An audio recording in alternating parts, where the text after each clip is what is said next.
Good afternoon, ladies and gentlemen. My name is Steve Van Wyck, or Van Wyk, whichever rolls off the tongue easier.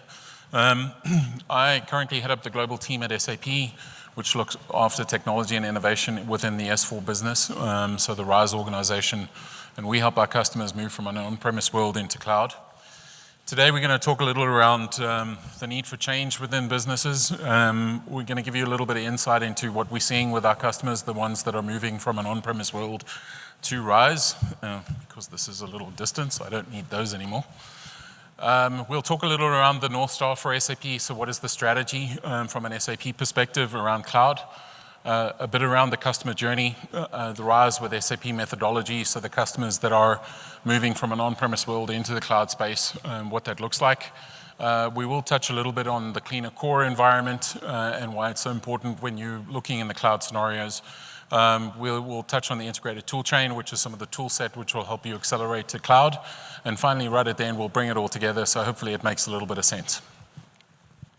Okay, so some of the customers in terms of conversations that we've been having, I love this analogy. It's in the early 1900s, effectively, this is New York City, and basically it's Fifth Avenue. And if you look on the left-hand side, it was a horse-driven cart environment in the early 1900s, and just 13 years later, you can see the picture on the right-hand side around automobiles. And I mean, the history of man is one of innovation, right? So we've innovated since the beginning of time, and we continue to do so today, and technology is the accelerator and the enabler that does that today. A little around SAP, we've been around 53 years, which is exactly how old I am, so it makes me feel pretty good. The company started back in the early 70s with the release of R1, which was effectively a transaction processing system that literally looked at a business process and mapped it back into a computer system. We released R2 in the 80s, and that really was what we called a real-time computing system. Effectively, we put into a GL structure, and there was no day-end processing into the GL or month-end processing, so we called it a real-time platform. In the 90s, we released Server 3, which essentially was a client-server architecture. So for customers who were operating on a global entity that were looking at multi-language environments, that were looking at multi-day and month-end closes, year-end closes, etc. So different time zones of operation, right? And then we brought out in the early 2003, somewhere around there, we brought out something called the SAP Business Suite. And you'll recognize that name because that's where we are today with the SAP Business Suite based in cloud. And that's where we decoupled some of the lines of business, HR, SRM, CRM, for example, from the core set of financials, and customers had the choice to roll out the financials and then at a later stage either deploy alternative solutions around line of business or alternatively just couple on the lines of business, right? And then we brought out in 2010, we brought out something called in-memory computing. We invented an in-memory database called HANA, which allowed you to insert a transaction and then run queries against the transaction milliseconds later. It changed the way that customers were consuming information. There was no latency of data anymore, and we called it a real-time operating platform. And in the early 2010s, we started looking into things like predictive algorithms, and we acquired companies along the way like KXEN, which essentially allowed us to take a business process, look at the business process and splice in some predictive algorithms into the process so that you would end up at a different state depending on who was interacting with the actual business process itself. That morphed into something called machine learning and automated deliverables, where literally what you could do is you could look at some of the business processes and figure out how to reduce the human interaction with the business process. And we brought out something called the Intelligent Enterprise, which literally had machine learning built into it. And that in itself morphed into where we are today, which is plus 2022, 2023. We have Cloud ERP in the cloud, of course, and we have artificial intelligence, which is actually built into the application layer itself. If you look at all these disruptions that we launched to market, so R1, R2, R3, we certainly disrupted the way that the industry was operating, and we led the way in terms of enterprise resource planning. As it is today with artificial intelligence, I personally think it's the greatest invention that humankind has created in its whole history. And I do believe it's not only changing the way that we're operating today, but will change the way we're going to do business for decades to come. And certainly the aggregate of all these disruptions over time doesn't come close to where we are today with the cloud version of the solution area. Some of the global disruptions that are happening in the industry, and they happen by themselves. They're actually independent of your organization and your company, right? But if you look at it, geopolitical tensions that are going on in the world, tariff wars that are on, we've got wars that are happening in the Ukraine. It changes the way migration patterns work, consumption patterns work, supply chains work. Pretty much the backdrop of how we're operating today is to talk about it and say, well, the acceleration of change is the norm in the industry today, and certainly in the markets that we're operating in. And as a result, one has to start thinking about, well, how do I think about model expansion? How do I think about shaving out cost within my business? How do I look at taking advantage of opportunities in the market either through mergers and acquisitions? How do I acquire more customers for my business, et cetera? All of these things require us to have a technology platform that allows us to drive continuous innovation. And the reality is technology is the enabler. So if you look at some of the external studies, like McKinsey, for example, this one's quite interesting.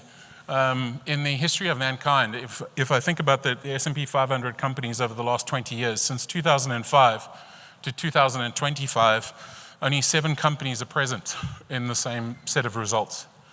Okay, and if you look at it, it's quite an interesting comparison, right?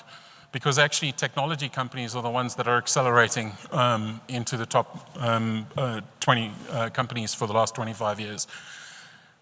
So if you think about organizations like Kodak, for example, if you think about BlackBerry, these are organizations that kind of weren't in touch with what's going on in the market space, and as a result ended up in a space which obviously deteriorated as a company. And so what our mission in life is to help customers. Obviously, we want to help the world run better, but certainly we want to make sure that our customers have longevity, and they do take advantages of what's going on in the industry. I love this quote by Peter Drucker. Anybody that's been to a business school has read a book by Peter Drucker. He's seen as the forefather of modern management. The greatest danger in times of turbulence is not the turbulence, it's the act of yesterday's logic. And quite often, when you're standing in front of a customer and having a conversation with them, you realize that people are dogmatic to change, and we all fear it. And so as a result, one of the components of conversation we're having with the customer today is around adaptability. How does customers adapt to what's going on in a world that influences the operating environment in which they're currently doing business today?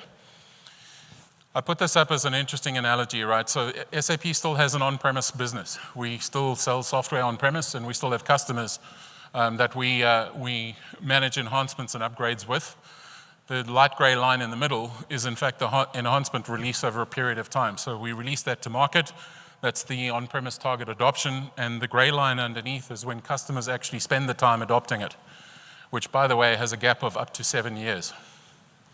So when you think about a release that comes from us, which is an enhancement of any shape, form, or size within the software, we give it to the customer, and between the scheduling and programming that IT goes through, because of the constraints that they're under, effectively they only roll it out 7 years after the fact, all right? And that seems to be the average norm. Now, when you think about IT and business, there is a wedge that seems to be growing between the two organizations. Business is very much aware of the hostile environment in which they're operating in, and IT still has the burden of compliance certification and infrastructure management. A large part of the customer base has lifted and shifted some of that software and put it into a hyperscaler like AWS for sure. And for them, in a subscription model, we believe we're in the cloud. The challenge is the agility. The challenge is the compliance and certification, because IT still has to perform those functions. So the programmatic approach that IT delivers within an organization anywhere up to 12 months in advance is 25% around managed services and contracts around managed services, finding the right skill set, deciding what gets upgraded to begin with. And as business wants to pull away and make some decisions around how do I modify my business process, how do I go to market, take advantage of new opportunities, et cetera, IT has to push back and go, we've got all these compliance things that we need to deal with, and so as a result, we can't deliver on those, right? And there is definitely a wedge that's going on. And what we see within the customer base is we see typically is that customers start building what we call technical debt, okay?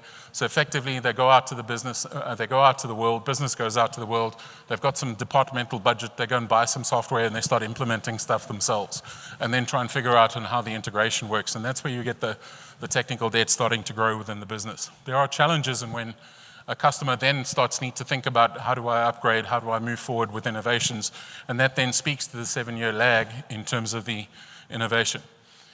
In a cloud-delivered world, that compliance and certification and infrastructure management is delivered by SAP as a service. It's a single throat to choke, and effectively what ends up happening is we provide you managed services, your infrastructure, we'll keep your software up and running, and we'll make sure that all the enhancements are available to you to consume, whether it's in a private or a public cloud environment. What does that mean from IT? Because we release you from the burden of compliance and certification, that means you can start focusing on innovation for the business. And our experience tells us that when we spend time with a business, they tend to have strategic objectives that they want to drive, but it's the operational objectives underneath that that they don't explore to any great degree. Why? Because IT can't support that deliverable. So there's about 20% of availability of time to focus on innovation, and it'll be exploring the tires, kicking the tires around AI, kicking the tires around innovation, making sure that the integration is working, for example. And when business wants to ideate around the future, there's not enough time to do that within the 20% of time available in the 12-month period. So when you move that to a cloud service, what typically happens is that flips on its head. You end up with 80% of your time availability. So what does that mean? That means business and IT can focus on what is the future of the organization together and start ideating on what does the future look like. And that operational strategic intent gets delivered as a result. Okay, a little bit around some of the technology trends that are going on in the industry, which have nothing to do with SAP, but it's worth mentioning. This is something that customers need to consider as you're moving forward to the cloud and as you're making decisions around whether you're staying on-premise, whether you're moving to the cloud. These are some of the strategic thought processes. If you think about the top left-hand side, supercomputing, if I took all the data that has ever been created in the whole of history and put it into a single server in AWS, we're going to double the size of that data in 2 months. Okay, so that's as fast as we are growing data in this world. Why? Because of the mobile phone. Everybody takes 15, 20, 30 selfies, uses one, and basically never deletes anything, and everything else goes into the cloud. Okay, it's just the human nature effect of us not deleting anything. I've been at SAP 16 years. I can go back 16 years and I can find the first email I received from the CEO saying, "Welcome to SAP, hope you have a great career with us." And why didn't I delete it? Because it's just not in my nature to do so. And human beings, unfortunately, don't do that. So when we create data structures within databases, we never delete them, recreate them. If we create analytical reports, we never delete them and recreate them. As new people come on board, they simply push it aside and go, "Well, I'll create this stuff again." That's just human nature. The second big trend that's going on is in quantum computing. It's a combination of mathematics, computer science, and the physical hardware itself. What does that essentially mean? In layman's terms, it means that some of the most complicated calculations in humankind that we can think of, which includes something like managing the human genome, for example, would take conventional supercomputing around 20,000 years to calculate. Quantum computing tells us that we can do it under 5 minutes. That changes the way that we operate or think about operating a business, particularly in things like life sciences, for example. Also, when you think about artificial intelligence, we're going to have to think about new ways of saving data, because AI is used for nefarious intent as much as I think it's going to change the world.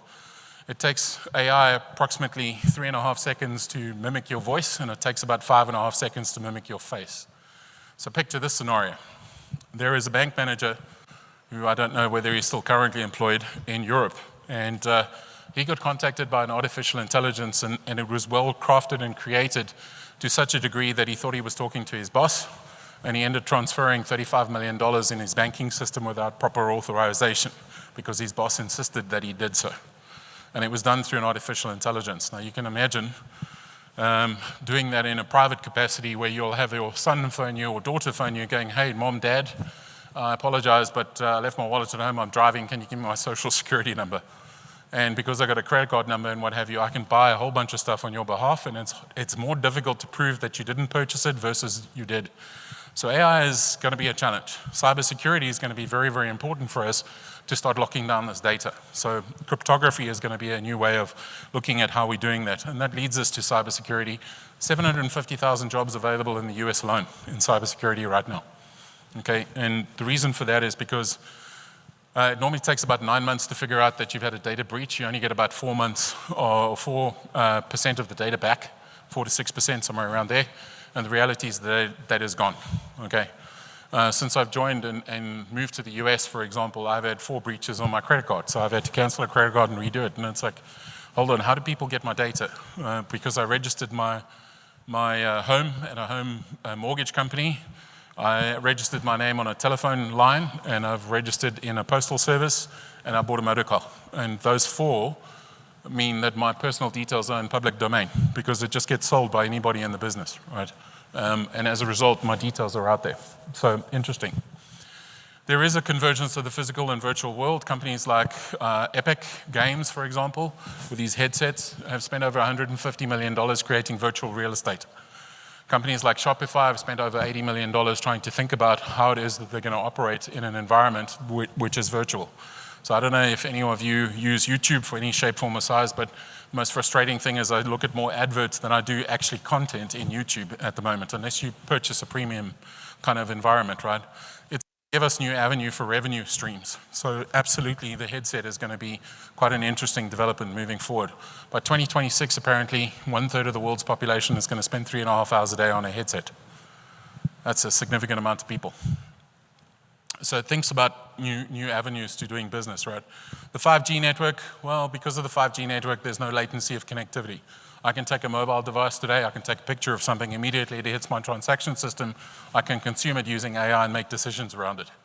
And the reality is there's no latency of movement of data. And the beauty of it is using AI, I can ask a question, get an answer, and tomorrow I come back and do the same thing and get the same answer. So the consistency of that is quite interesting to see as well. Artificial intelligence is self-explanatory, and I'm absolutely certain you've been to a bunch of presentations around it. But for me, what's quite interesting at SAP is once I teach AI to connect to a database and another database together via APIs, it can do it by itself. If I'm sitting with an application sitting here and data sitting in another application and I can bridge it using some code, as soon as I write the code, I can teach AI to do the code. And today, we have AI that actually writes code. All right, so I can bridge application to application, which means I don't need to purchase or rebuild. I can actually bridge it through an application layer. And then finally, AI for me is around asking a question and getting an answer. So being able to sit there and ask a question within the landscape in which you're operating, whether it's SAP data or non-SAP data, and being able to get that result back so that you can drive an outcome within the business. And being able to trust that information. So all of these are influencing how the world is operating. Also, we've come to a new phenomenon around lifelong learning. So today, children that are entering primary school, by the time they graduate and go to university, 26% of jobs that we know today will be available. The rest are going to be obsolete. It doesn't mean there won't be jobs. It means that we're going to have different jobs. So people need to ebb and flow through learning culture and understanding how different pieces of technology work, different functions within a business work, because you're not going to be an accountant for 40 years. You're going to be looking at moving within the organization, and we have that within our company. 2.5 years on average, somebody looks to get into another role within the business. Okay, just in terms of when ERP was first developed, I use this analogy because I find it quite interesting. The left-hand side, we have a Jaguar Mark II, was launched in 1955, was stopped being made in 1975, but in its day, it was obviously an unbelievable machine. It had a beautiful engine that could accelerate, big 3-liter motor, 4-liter motor. It could do unbelievable speeds. It had a retractable seatbelt, which was one of the first of its kind. So you could pull the seatbelt down and you could release it and it would suck it back up again. The other thing, and the reason I know this is because my father had one, is the reality is I could push the AM, FM radio and the aerial would come out the bonnet or come out the hood. We call it a hood in the US. And for me, that was great because I used to turn it on and off and watch this thing pop up and down. That for me was the most advanced technology available. On the right-hand side, I've got an M4. It's a BMW that was launched in the middle of last year. You can see the capacity and the comparison between the two vehicles in terms of speed, the size of the vehicle, the make of the model, and all these good things. The value of the technology that sits inside the BMW is unbelievable. Electric seats, electric windows, heated seats, for example, onboard computers. If I, for example, was going to a gala event like this evening, for example, I'd take the Jag. Why? Because I'd want to impress the heck out of my wife. And it arrive in style, right? James Bond style in my mind. But the reality is if I was driving through Europe, I was on the highway and I was going on a vacation, I want to be in the BMW. Why? Because God forbid I have an accident, I've got the curtain airbags, and the best possible chance of survival is in the BMW. The reality is, why did I show you this? Because I cannot retrofit the technology that sits in the BMW back into the Jag. I could probably do a couple of things, like maybe put an onboard GPS system, etc. But I can't put the airbags in it, and I can't retrofit the suspension and the capabilities of the actual vehicle itself, without losing its value. The point is that this analogy I see very often happening with customers. Instead of looking at modernizing the technology, we tend to look at pieces of technology that can add value, and we create more and more technical debt within the landscape in which we operate. That doesn't bode well when we start thinking about agility within the organization. Right? So just to give you something for a little bit of tongue-in-cheek, when we launched ERP ECC6, we built it in the 90s. It was launched in the early 2000s, but in those days, there was no smartphone. Smartphone was just released, so telephone, mobile phone was just released. There was no internet, there was no Amazon, there was no Google, there were no blogs, there was no social networks, there was no e-commerce, there were no millennials, there were certainly no app stores, there were no selfies, no FOMO, fear of missing out, for example, no Wikipedia, no streaming, no cloud, no AI, no APIs, and no in-memory computing. And we still have lots of customers operating in this world today. Okay, in the backdrop of a world that is accelerating change, and let's face it, our customers are driving that behavior. To give you an example, I've got 5 or 6 apps that will call a taxi in the US. My first primary goal is to pull an Uber. Why? Because it's integrated into my costing system. If, for example, it tells me I get 2 minutes for the driver to arrive, yep, okay, commit. And then it finds me a driver and comes back 17 minutes later, I hit the cancel button just for the heck of it. Because why? I'm not loyal to Uber. It's just you promised me something, you didn't deliver it, so I'm going somewhere else. And that's exactly what we have with Amazon and a whole bunch of capabilities today. We are finicky consumers, and that's why companies need to be a little bit more agile. So a little around the business suite. At the core of our strategy is AI, okay? And we believe that AI has fundamentally changed the world and will continue to change the world as we move forward. And yes, you probably find from every single vendor that's out there talking about AI, saying, yeah, AI, and that's great. AI on its own is not going to provide the value. Why? Because it needs to have real data to operate off. If you don't have real data and rich data and qualified data, etc., it actually doesn't operate really well. Now, at SAP, we have an application layer that you've trusted for 53 years, an ERP layer that generates that trusted data. And getting access to that trusted data, we think that's the flywheel effect. So effectively, AI will read the data, give you some insights, you'll make some decisions, possibly change the way that the business operates, possibly change the way that the application is operating. And as a result, that'll generate new data. That new data is consumed through AI, and continually, that's how you find the flywheel effect in place. So for us at SAP, it's all about the application layer, the data, and AI. And if you look in the industry today, there is nobody out there that provides all 3 capabilities, okay? You will have vendors that will provide you certainly an application layer. Certainly they'll look into the data, and certainly they'll look into AI, but not all 3 things together. This is where we see the real value. Okay, just a little around the suite. So this introduces the suite. It's the new pie diagram that you'll see on your left-hand side, at the core of which is obviously the SAP Cloud ERP. Underneath that is something called the Business Data Cloud, and we'll touch on that fairly shortly. Underneath that, you have the Business Technology Platform. Sitting on top of the ERP layer is obviously the lines of business solutions with industry-specific capability that gets delivered with it. On top of that is the artificial intelligence, which is already embedded. And then the natural language interface is called Joule, all right, which is basically how it's the new UI for SAP. So as much as you could be on ECC6 with a GUI front end, you could also be on S/4HANA, which has got a Fiori front end. But the capability that sits in cloud is that your new UI and your starting point to engage with a piece of software will actually be through something called Joule, which is your natural language interface. So yes, Joule runs across human resources, sales, procurement, IT, sourcing, etc. Pretty much procurement everywhere inside of Cloud ERP. All right, just a little around the AI strategy. You probably have seen this slide before, but effectively everything starts and runs with AI in a Joule interface. So as you talk to it, it's a natural language interface. So effectively, you would simply type in your natural language query, and it would actually direct you to where your query is operating. We have also developed some AI capability which has been embedded in both the lines of business as well as into the cloud ERP, private cloud as well as public cloud. And the point is that when you put a modernized ERP platform in place, it takes time to actually activate. So effectively, it is a separate project, but you can activate the embedded AI capability. Joule takes about 2 to 3 hours to activate. In some of the ERP layer, you would simply decide on the use cases. There are 400 of them available to you at the moment in various lines of business as well as in the cloud ERP. You simply activate those. We have something called the AI Foundation underneath that. That's part of the BTP stack, Business Technology Platform. And effectively what that will allow you to do is it will allow you to engage with third-party solutions. We are not a large language model provider. You can use any one of the external large language providers if that's your choice. You would simply integrate it using Joule. You would simply integrate it using the AI Foundation. So we have an open standards platform, not really interested in understanding how to rewrite large language models. That's not the game we're in. I thought this would be quite interesting.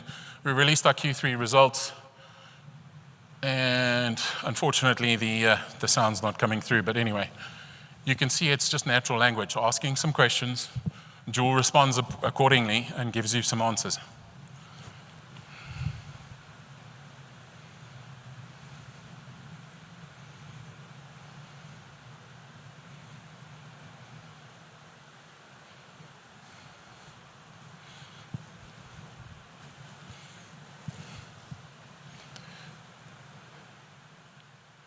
I thought this was a really neat way of how we actually went to market with our Q3 results. It's pretty much how we launched it. It gives you a flavor of how you would interact with the software itself, and I'm not going to... so just moving on, as far as the Joule patterns are concerned, I'll just build this out quickly. Basically, it's informational, right? So how do I find something within the system?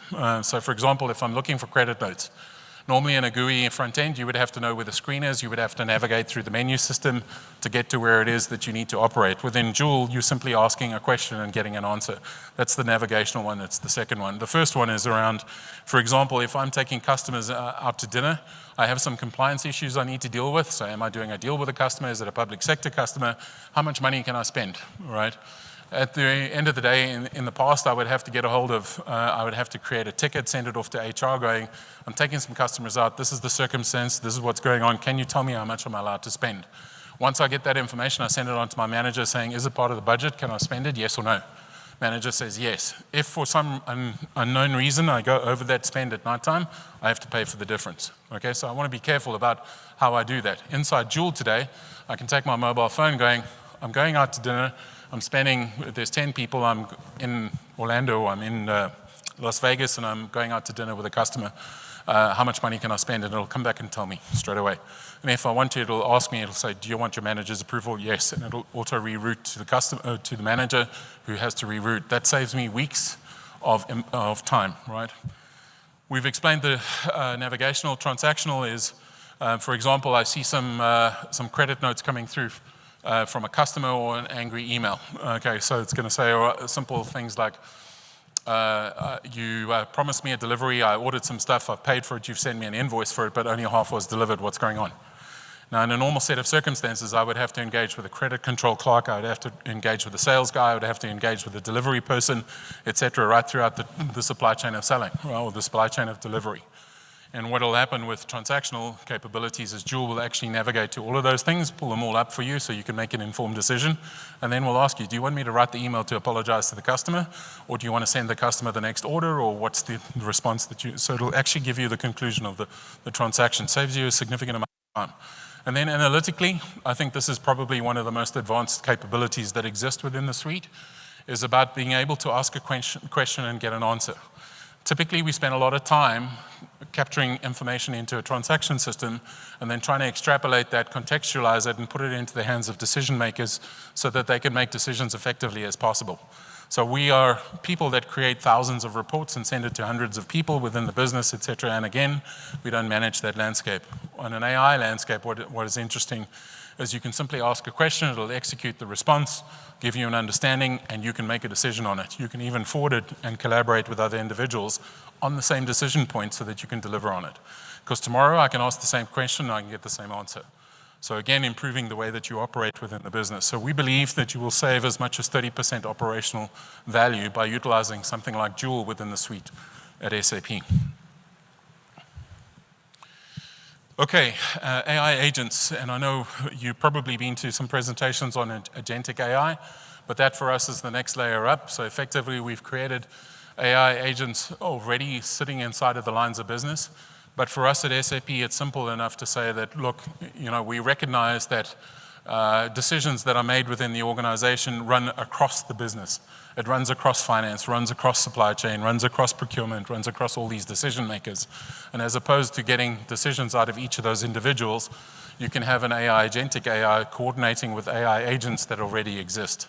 So you can have something that orchestrates it all, okay? And that's the next layer up from an SAP point of view. So there are plenty of dual agents available. We've got a whole bunch that were recently released as part of the embedded AI capability. There's a significant amount of them that are available. You simply have capability to look at a catalog and then determine what is available from the catalog. Inside of the suite of solutions as well, you will also get access to something called Joule Studio. Because we believe at SAP we're not all things to all men. We'll continue to build embedded AI capabilities for sure that you can consume as a customer, but we won't build everything for all industries and for all value sets, right? And for all lines of business. So you get something called Joule Studio, which gives you access. It's part of the BTP stack. Again, effectively using SAP Build, you can go and build your own natural language queries, okay, within your system. So especially if you've customized your system a little bit, et cetera, that you take on your own nuances within the business. So you have the ability to then build your own natural language interface and queries.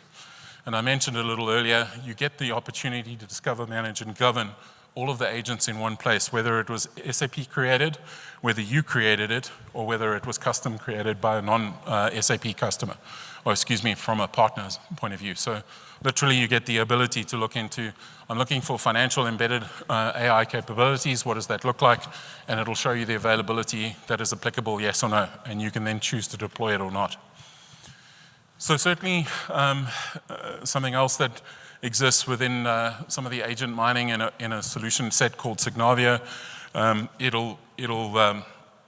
Joule will help you not only trace agent decision and action, so in other words, what are the agents that are deployed, what needs to be managed and governed, but also start looking at some of your business processes and flagging where some of those bottlenecks are within the solution area, and then basically monitoring it and coming up with recommendations on how to optimize it.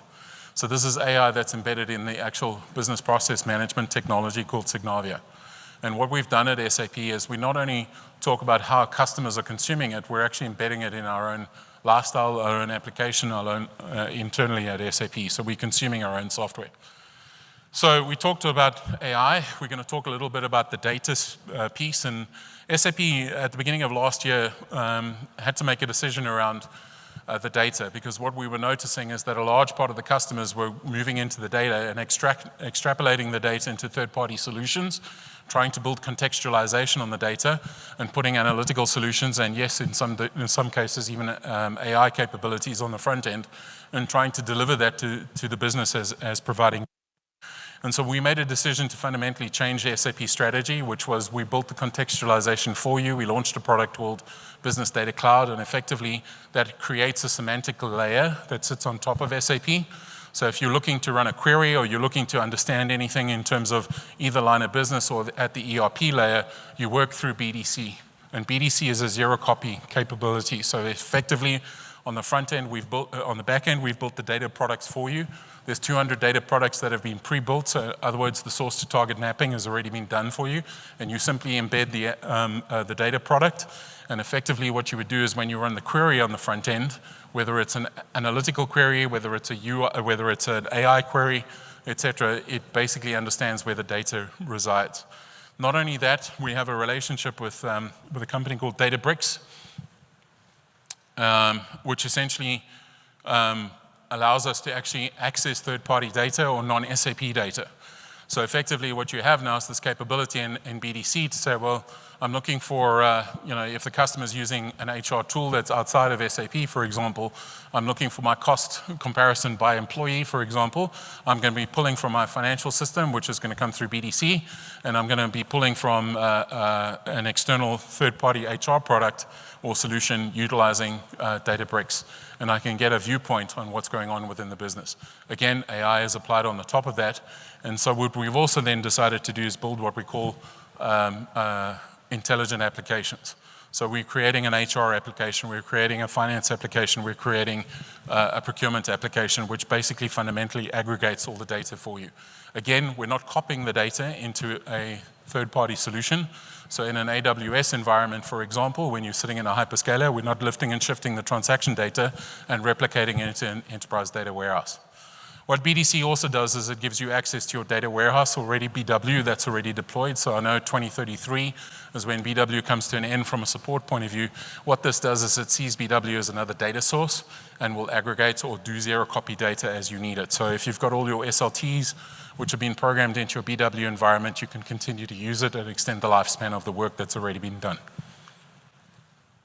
All right, and a little around the customer journey. So some customers are sitting on-premise, ECC6. Some customers are sitting with a certified S4 implementation on-premise. Some customers have taken that implementation and gone to a hyperscaler as well. At the end of the day, it doesn't matter where your journey begins. One thing that SAP is synonymous with is at the beginning of each year, we change the naming conventions for some of the products and solutions. Apologies for that, but that's just the way it is. As it is today, the business suite is a marketing terminology. And really what you need to understand is the journey that you're going to follow. All right, so effectively, there are two journeys. There's one called Rise and one called Grow. The Rise journey is for existing customers on-premise that are moving to the cloud. All right, and the Grow environment is a greenfield implementation that typically is a customer who is a non-SAP customer, and we have a lot of those net new customers that come on board every year. It doesn't matter what your ERP layer is, it's a simple greenfield implementation. And the migration path for a RISE customer is either brownfield or a brownfield and a greenfield combination. And it could be an on-premise, it could be a private cloud or a public cloud environment. We have some hybrid customers out there that have, for example, a private cloud environment for the head office and some of the satellite environments that they operate in. So, for example, some of the mining companies, they've got some public cloud deployments, all right, that have been deployed. So we do get that hybrid environment as well. But in essence, for a greenfield customer, the starting point is obviously you have any ERP that's in place, greenfield ERP transformation into the suite. And then for a private cloud customer, typically you have ECC6 with some of the legacy modules that sit around it. And in order to get to the suite, typically the first step would be, well, we lift and shift into a modernized ERP platform, which is S/4HANA. The second piece of it is we then move, obviously, the legacy modules into the private cloud environment so that you have a managed service environment that gets delivered. So SAP becomes that single throat to choke for a customer who's looking for compliance and certification around all of their ERP layer, including the lines of business. The next layer up is that you would look at taking some of those legacy modules and putting them onto a public cloud environment. So, for example, BW would get into BDC, APO would be getting into IBP, Concur, and HCM into SuccessFactors. Okay, so that you end up with a combination of private and public cloud. And ultimately, at the end of the day, we look at it from a suite point of view. Your target end state could be everything in public cloud. It could be some in private cloud and a combination of both. But ultimately, that's the journey that you would follow. Okay. And then, of course, every journey that every customer is on is a difficult one, all right? And so, as a result, it's complex, and so what we've done at SAP is we provide a framework, an integrated tool chain, plus the skill set to help you understand how you get there. Okay, so we will actually map the roadmap for you. And that's broken down into obviously those three areas, which I will move on. The third, the framework itself is literally a SAP methodology that gets delivered at every single gate that you understand.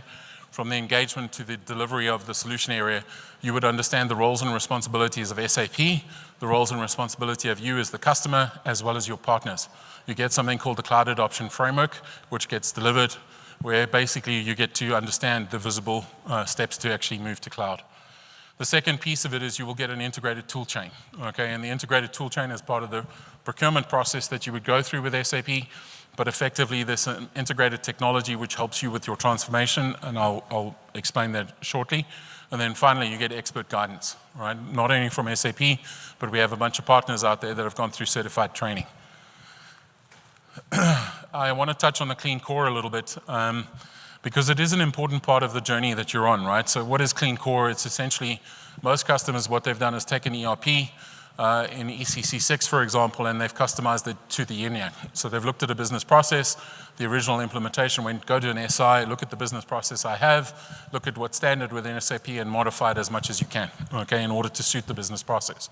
So what you end up with is customers, in some customer cases, up to 500,000 Z code changes within an application layer.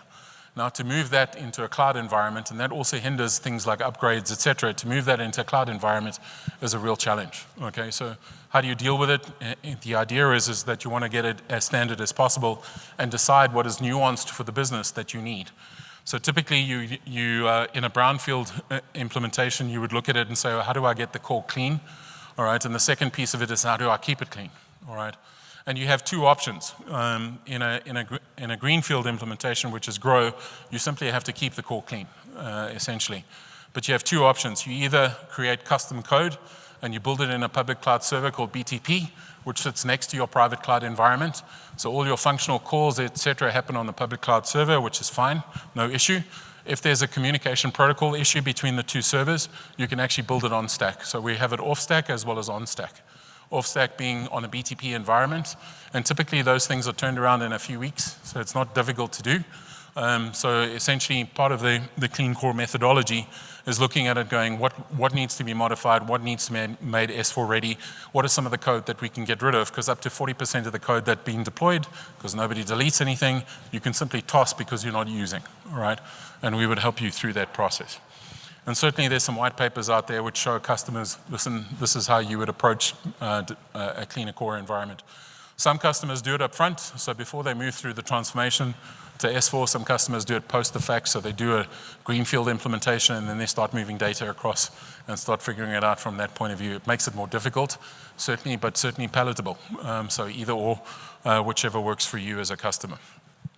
Now we move into the tool chain itself.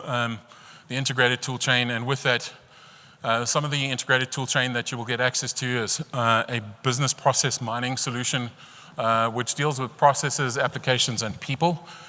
So it binds those three concepts together. So for example, in the process engine, you have Signavio, which is a business process management engine. It'll tell you what is best in class in terms of the business process, trying to keep it as standard as possible. It'll then go down into your business processes that you're already using. So it'll look through an insights engine. It'll show you where the gaps are in the business process. It'll map it back to the standards. You have a collaboration engine, which allows you to collaborate with everybody in the business process. And you can sit there and go, well, tell me what it is you'd like to see. And then you can build it inside of a framework. And you can test and run some data against it. And if you like it, you can deploy it. All right. On the application side, LeanIX is the enterprise architecture tool. So that basically allows you to document all of the software applications that you're running, all the managed services environments that you're up and running, all the network connectivity and protocols that you're running, and it's fully integrated into Signavio. So when you make a business process change, for example, you would immediately see what is impacted within the enterprise architecture layer within the business, all right? Why is that important? Because we spoke about it at the beginning, where there's this wedge developing between business and IT. Because now what happens is business says, oh, I want to do this merger and acquisition. I want to go ahead and do this. I want to buy this. I want to send this new product to market, et cetera. You now have the capability as IT to look into it and go, Mr. CFO, you know that solution you were asking for? We have to downscale this. We have to purchase that. We have to do all these, upscale these servers, environments, et cetera, et cetera. It's going to cost 5 months worth of management time and about $50 million. Do you want to do it? Yes or no? And then there's an informed decision. But again, it's a collaboration that happens between business and IT, and we say it's the handshake between the two. Then you look at the people, right? So as and when you get into innovation, typically what ends up happening is when you roll out a new innovation, we train everybody thumbs up, I'm good with the training. I go home, I have a great night, come back tomorrow, and I look at a screen and go, what happened, and where was I, and what am I doing? And so there's this tool set, part of the integrated tool chain is a product called WalkMe, which basically will show you through a workflow application saying, this is where you were before, this is how you processed, this is where you are now, and this is how you need to move forward. So it stops me having to raise a ticket, please get somebody out here so I can get some more training, and so I get a better understanding of what's going on. Similarly, from a management point of view, you have a dashboard that tells you how many people within the business process that you've just rolled out are consuming and using the new business process. So if there's nobody using it, your business is not adopting the change, we can then go back into the team and nominate people and go, what's the issue? How do we fix it? All right, and part of that integrated tool chain is something called automated testing. So every single enhancement that you get delivered either from SAP or you build yourself, you're going to have to run through a testing protocol and management. And the way to do that in today's world is to do it through an automation, which basically gives you where's the risky code, where's the problematic data that I'm going to be accessing, etc. So that's what you focus on. It'll save you up to about 90% of the time that's in testing environment. What does that mean? That means I can deliver enhancements faster to the business on a more rapid pace. All right, and then underlying the business data cloud under there is the business technology platform. And that's part of the integrated tool chain, right? And you will get access to it. Effectively, the business technology platform is an aggregate of a bunch of technologies, of course. The first and primary piece of that is the integration suite, which sits in the middle. And so when you're moving to cloud, you're going to have to integrate cloud to on-premise, cloud to cloud applications, et cetera, right? So that's not going to change. And typically, you would need to have a framework that allows you to basically manage that environment as you move forward. On the left-hand side, application development and automation. So if you're building something, you're extending something, building extensibility within the business itself, or you're building AI or dual capability, you're going to build it inside of BTP. This is where it's housed. You have the capability to run full ABAP code, so professional code. You can have limited code, or you can have no-code development, all sitting within BTP. So if you choose to have no-code development, it's simply dragging and dropping and running specific simple applications on mobile devices, for example, and then we get a variance in between. All right, and on the right-hand side, we talk about data and analysis. Data means how do I manage my data in the cloud? So it's the database, the integration framework that sits with it, and then certainly the analytical tools. So Analytics Cloud, for example, and then underneath that is the artificial intelligence. That all sits within the BTP stack, okay?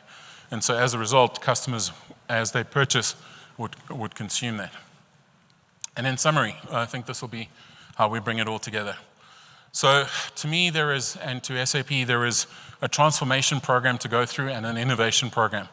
And what we often talk to our customer about is we talk to them about perpetual innovation in a world and a backdrop that we painted at the outset, which is this world that we're operating in, which is exposing us to consistent change. How do I go through that? So a customer that's sitting on premise or an on-premise solution, let's assume that they need to move through to cloud ERP. Well, absolutely, they'll move through cloud ERP, the first part of which is I'll need to fix my data.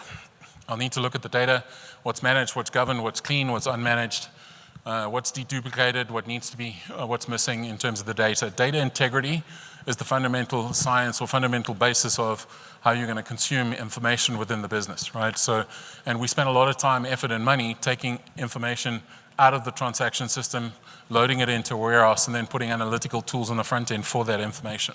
But you have to deal with the data. Is it S4 ready? Is it in-memory capable, et cetera, right? So yes, you have to have a data quality management program in place because that then becomes the fundamental basis of how you run artificial intelligence within your organization. The second piece is around the cleaner core approach. We spoke a little bit about that. How do I get rid of the code that's there? Because the idea is, in the past, when you bought an on-premise piece of software, as I mentioned, you would customize the yin-yang out of it to suit the business process. That's been turned on its head. Today, we want you to run as standard as possible, and the nuances of your organization you would build inside of BTP through the SAP build environment, okay? Or you build it external outside of the core. And the idea is that you can then upgrade your systems and keep upgraded as new enhancements are released. To give you an example, we have a customer who can upgrade their system and did so. They switched off their system at 6 o'clock on a Friday night and they were back up 14 minutes later, all right, because they had a clean core environment. Now, I'd love to see some customers take 5 months to upgrade, some customers just don't bother, okay, because it's to unpack that is a real issue. So how do you get a cleaner core? And then as you do that, you would then roll out BTP underneath the solution area, which deals with integration and data management to begin with. And at a later stage, we'll deal with analytics, planning, obviously financial planning and forecasting, and then business data cloud, which is then part of the BTP stack as well.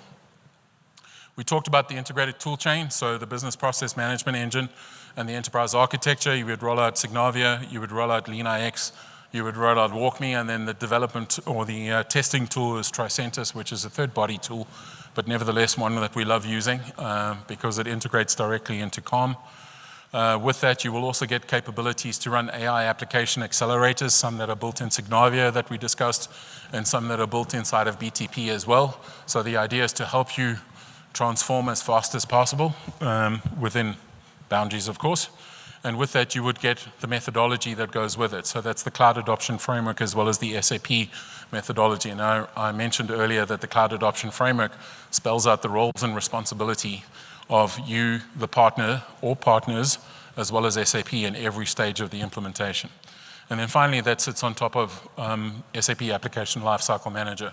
And for those of you that don't know, CALM, as I call it, just keep calm. Cloud Application Lifecycle Manager effectively is pretty much what IT would use to figure out where there are challenges within the existing framework of the business. So for example, is there a problem with one of the processes? Is there a problem with one of the data sets not integrating properly? Is there a problem with some of the integration, for example? And basically would show you where those problems are so that IT can then focus on where that challenge is. Once you've got to this point, a modernized ERP platform, you can activate Joule. Joule is capable inside of, I think, modernized ERP platform for sure. Both at the ERP layer as well as the lines of business as you move on. But then we start talking about innovation, right? So how does the business innovate? Well, how do we create extensibility? How do we create automation? How do we figure out on changes to the business process, for example? How do we automate testing? How do we deliver something like Business Data Cloud into the organization, delivering artificial intelligence? And I use this kind of analogy here that never ends, right? Innovation never ends. We're in a world where innovation has to be perpetual in order to provide value because the position keeps changing. And as an organization, unless you have a captive audience that has no choice but to buy your solutions, the fact of the matter is we obviously need to still keep growing our businesses and we have to do more with less. And the only way to continually doing that is to make sure that you utilize the solution areas, right?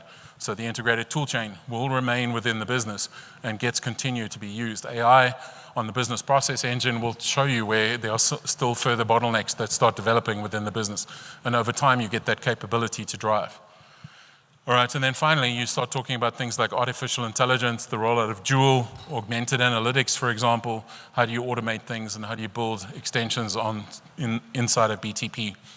Now, any organization that's going through a modern ERP deployment, you can lift and shift, move to an on-premise world, and then from an on-premise single instance S4 HANA system, then move into a cloud application, look at a hyperscaler, etc. The journey is endless.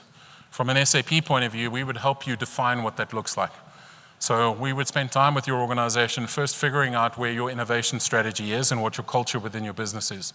The second piece about it is trying to figure out what your end state looks like. So what's your operating model now and versus what the operating model is in the cloud as it is. The third piece of it is how we give you something called platform assurance. Because when you take your infrastructure and you give it to SAP, you want to know that it's 99.7 to 99.999% uptime, that there's no challenges with that. We manage 150,000 SAP systems around the world using the hyperscalers to do it. Okay, so we have a huge infrastructure managed services environment within SAP. So we'll look at those three things, and then we will look at innovation within your business, and we will then define what your end state target needs to look like across the journeys that we discussed. So what does your end state look like? What is your first step in the journey? What does that look like, etc. That will then facilitate the business case, which then would go off to the organization, and then we would help you deliver on that. And that would be the journey from SAP. Do we have any questions? Well, thank you very much. I hope you enjoyed the session, and please enjoy the rest of the day. Thank you.